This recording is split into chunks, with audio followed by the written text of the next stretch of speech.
Bonjour tout le monde, j'espère que vous allez bien. Alors aujourd'hui, on va voir un peu ensemble les résultats de la formation Revenu Passif en demande. Donc il y a un an, j'ai testé cette formation, donc c'est une formation créée par Thomas Géo et Pierre de l'atelier Print en demande. Donc j'ai testé et je me suis dit, je vais appliquer leur méthode pendant un an et voir si ça fonctionne vraiment et partager tous les résultats sur la chaîne.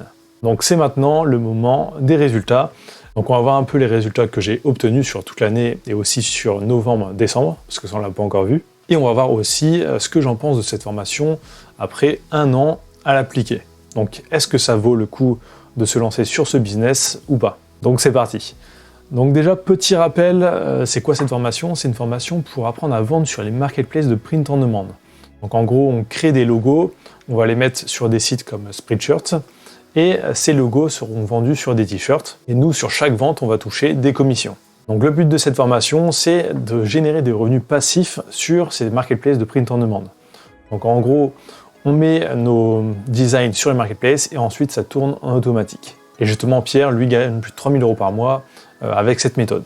Donc c'est pour faire pareil que lui. Donc mon objectif quand j'ai commencé, c'était d'atteindre 1 000 € en décembre juste sur la plateforme spreadshirt.fr. Donc on va directement aller voir les résultats.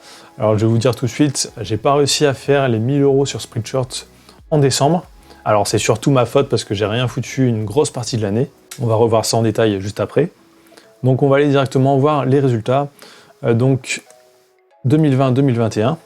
Donc là la courbe en gris c'est les résultats de 2020. Donc sur l'année j'ai fait 932 ventes. Contre 381 l'année précédente, parce que l'année précédente, je ne savais pas en fait qu'on pouvait vraiment générer des revenus importants sur la marketplace de print en demande. Du coup, je ne m'étais pas mis à fond vraiment dessus, juste de temps en temps, je mettais des designs, mais sans plus. Donc j'ai fait presque x3 comparé à l'année d'avant. Donc les 3 premiers mois, janvier, février, mars, ça a été vraiment tout doucement, donc ça a eu un peu de mal à se lancer. Donc j'ai commencé à publier sérieusement mi-janvier. Donc au départ, je créais et je publiais 10 designs par jour. Alors j'ai pas tenu ce rythme très longtemps, parce que ça m'a saoulé au bout d'un moment. Et surtout, j'avais d'autres projets à côté. Donc j'ai fait ça pendant peut-être 2 semaines, 3 semaines. Ensuite, je suis passé à 5 designs par jour. Ensuite, avec le confinement, avril, mai, juin, les ventes ont explosé quand même sur Spreadshirt. Donc ça a été une bonne surprise. Et en mai, j'ai commencé à payer quelqu'un pour créer des designs à ma place. Donc quelqu'un à Madagascar. Donc je commandais à peu près 100 designs par mois qui me coûtaient 1 € par design. Donc comme ça m'a permis de gagner du temps parce que les designs, j'aime pas forcément faire ça.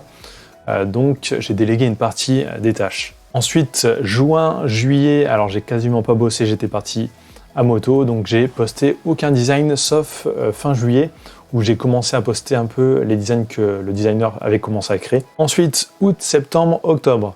Alors, j'ai pas fait grand chose. Alors, septembre, je m'étais remotivé vraiment à bosser à fond dessus. Donc, pendant une semaine, je crois, j'ai vraiment bossé dessus. Mais ma motivation n'a pas tenu très longtemps encore. Donc, cette année, je pensais vraiment me mettre sérieusement dessus, mais je l'ai pas fait du tout. Du coup, c'est pour ça, clairement, que j'ai pas réussi les 1 000 € sur Spreadshirt. Et on peut voir que même si j'ai pas bossé à fond dessus, il y a eu des résultats. Donc, il y a une évolution depuis l'année dernière, donc quasiment x3. Donc, c'est une méthode qui fonctionne quand même. Donc ensuite, novembre-décembre, donc c'est le moment où normalement on a le plus de ventes vraiment sur les marketplaces de print en demande, grâce à Noël. Donc novembre, ça a explosé, donc 179 ventes au mois de novembre. Donc octobre, novembre, décembre, j'ai publié aucun design. Et décembre, j'ai fait un peu moins que novembre. Alors je crois que Spreadshirt en fait a arrêté leur marketing au bout d'un moment au mois de décembre. Du coup, ça a stoppé un peu les ventes. On va le voir dans le graphique des 30 derniers jours. Parce que normalement, j'aurais dû faire beaucoup mieux en décembre. On va aller voir le graphique de l'année dernière. Donc l'année dernière, j'avais fait quand même mieux qu'en novembre. Pas une énorme différence, mais quand même plus. Donc j'ai fait que 150 ventes en décembre. Donc on va voir un peu en euros combien ça fait exactement. Alors là, j'ai exporté en .csv pour voir un peu, pour pouvoir calculer. Donc sur l'année, ça me fait 3 181 € sur Spreadshirt. Ensuite, j'ai calculé aussi pour d'autres marketplaces. Enfin, pas pour l'année entière, mais pour novembre et décembre.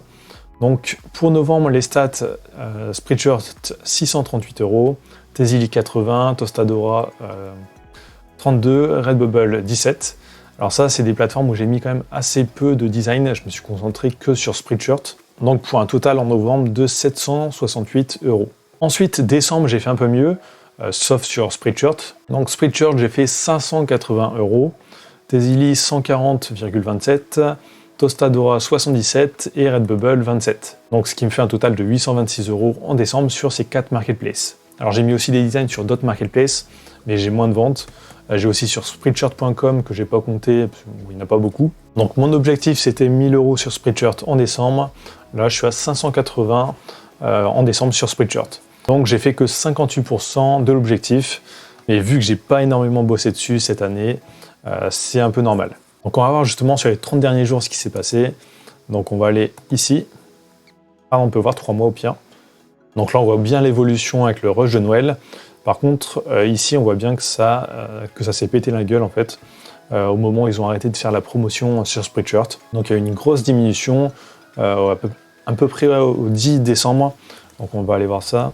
Donc moi la diminution c'était vraiment le 13, une grosse diminution. Donc on peut voir ici avant j'étais toujours à 10, 11, 12, 13 ventes par jour. Et là d'un seul coup je suis passé à 1, 2, 3 ventes par jour. Alors qu'est-ce que je pense de ce business model et de cette formation au bout d'un an, enfin quasiment un an de pratique?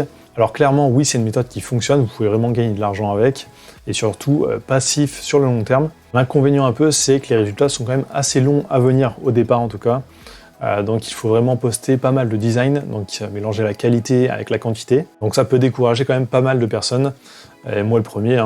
Mais clairement, pour les personnes motivées, sur le long terme, ça peut être vraiment très intéressant. Et surtout, au bout d'un moment, quand vous commencez à gagner de l'argent, vous pouvez commencer à déléguer, donc soit payer un designer, soit payer un assistant virtuel, peut-être pour mettre en ligne à votre place les designs sur le marketplace.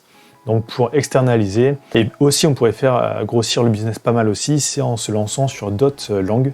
Donc se lancer en anglais, italien, allemand, enfin vraiment n'importe quelle langue.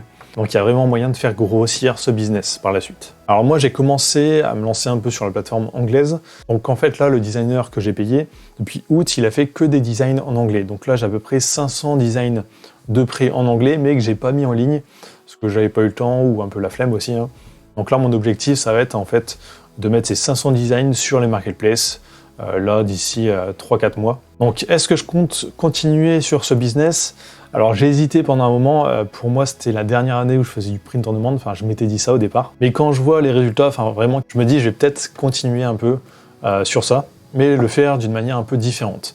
Donc là je vais le faire sûrement, enfin j'ai plusieurs idées, mais ce que je compte faire plutôt c'est en gros créer 40, 50 ou 60 templates, donc en gros un peu des modèles, et payer un assistant virtuel pour créer des designs grâce au template. Parce qu'au bout d'un moment, on se rend compte quand même qu'on fait un peu toujours les mêmes designs. Donc il y a toujours un peu les mêmes phrases qui reviennent. Donc il y a moyen de gagner en vitesse grâce à ça. Donc ça pourrait être quelque chose que je vais faire. Parce que j'ai pas envie de passer beaucoup de temps sur ça non plus. Donc ensuite, pour ceux qui voudraient vraiment suivre la formation, petit avertissement, c'est pas une méthode miracle. Enfin, vous n'allez pas gagner 1000 € d'ici 6 mois. Ça va vraiment prendre plus de temps que ça, donc c'est vraiment une méthode long terme. Ça, il faut bien le comprendre. Et ça demande quand même pas mal de temps, surtout si c'est vous qui faites les designs vous-même. Donc surtout au départ, si vous n'avez pas l'habitude de créer des designs, d'utiliser des logiciels comme Photoshop, Illustrator ou d'autres, ça peut vous démotiver un peu. Mais à part ça, c'est une méthode qui fonctionne. Donc voilà, je pense qu'on a fait le tour pour cette vidéo. Donc si vous voulez aller voir la formation, il y a le lien juste en dessous, donc c'est mon lien d'affiliation. Donc je continuerai de temps en temps à vous montrer des résultats sur les marketplaces de print on demand. Il y a pas mal de contenu aussi qui devrait arriver sur la chaîne, donc là je finis une formation sur l'automatisation et ensuite je pense sortir pas mal justement de vidéos sur l'automatisation, donc automatisation en print on demand, vraiment sur n'importe quoi sur le web. Donc ça devrait commencer à arriver en janvier. Donc si vous êtes arrivé jusque là dans cette vidéo, n'hésitez pas à écrire POD dans les commentaires, ça me permet de voir qui est vraiment allé jusqu'au bout de cette vidéo. Sinon n'oubliez pas de liker, laisser un commentaire, ça fait toujours plaisir, de vous abonner et je vous dis à très bientôt.